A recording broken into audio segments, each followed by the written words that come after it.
আসসালামু আলাইকুম everyone, welcome back to my channel. আমি কল্পনা জাহান আজকে আবারও একটা রেসিপি নিয়ে হাজির হলাম। সবাইকে সাথে থাকার অনুরোধ রইল। আজকে আমি বানাবো 1 কাপ চাউলের গুঁড়া দিয়ে দারুণ স্বাদের ঝাল লবণ পিঠা। চাউলের গুঁড়া দিয়ে তো সবসময় আমরা বেশিরভাগ সময়ই মিষ্টি পিঠা বানিয়ে থাকি, কিন্তু এই ঝাল পিঠাটা খেতে কিন্তু অনেক মজা হয়। দেখুন কিভাবে বানাচ্ছি।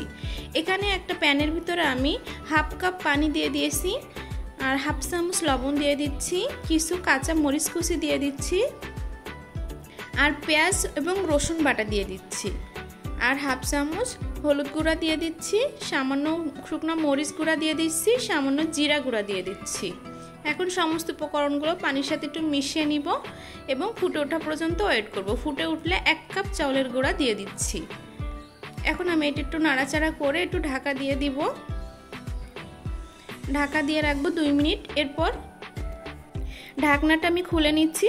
এই তো আমি এটা এখন নামিয়ে হাত দিয়ে ভালো করে একটু মথে নিচ্ছি। গরম অবস্থায় মথে নিতে হবে, তাহলে ভালো হবে। এই তো আমার মথে নেওয়া হয়ে গেছে। এখন এটা থেকে আমি কিছু লেচি কেটে নিচ্ছি।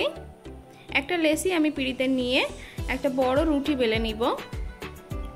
এই তো এরকম একটা বড় রুটি বেলে নিয়েছি এবং এরকম একটা কাটারের সাহায্যে আমি পিঠাগুলো কেটে নিচ্ছি। আপনারা যে কোনো কিছু দিয়ে কেটে নিতে পারেন। আমি একটু ডিজাইনের জন্য এই কাটারটা দিয়ে কেটে নিচ্ছি। এই তো ঠিক আমি এইভাবে সমস্ত পিঠাগুলো কেটে নিব। দেখতে কত সুন্দর লাগছে দেখুন। ঠিক এভাবে আমি সবগুলো কেটে নিয়েছি। 1 কাপ আটাতে আমার এতগুলো পিঠা রেডি হয়েছে। এখন এগুলো ভেজে নিব। একটা প্যানে আমি তেল দিয়ে দিয়েছি। এখন আমি একটা একটা করে পিঠাগুলো দিয়ে দিচ্ছি। দেখুন পিঠাগুলো দেওয়ার সাথে সাথে কিন্তু পিঠাগুলো ফুলে উঠবে। ঠিক এভাবে ফুলে উঠছে। এই তো এখন আমি নামিয়ে নিব। আমি আবারও দেখিয়ে দিচ্ছি। এই যে ঠিক এভাবে পিঠাগুলো ভেজে নিব। এই পিঠাগুলো কিন্তু খেতে সত্যি অনেক মজা হয়। সব সময় তো মিষ্টি খেতে ভালো লাগে না, তাই এরকম ঝাল লবণ পিঠা কিন্তু আসলেই অনেক মজার।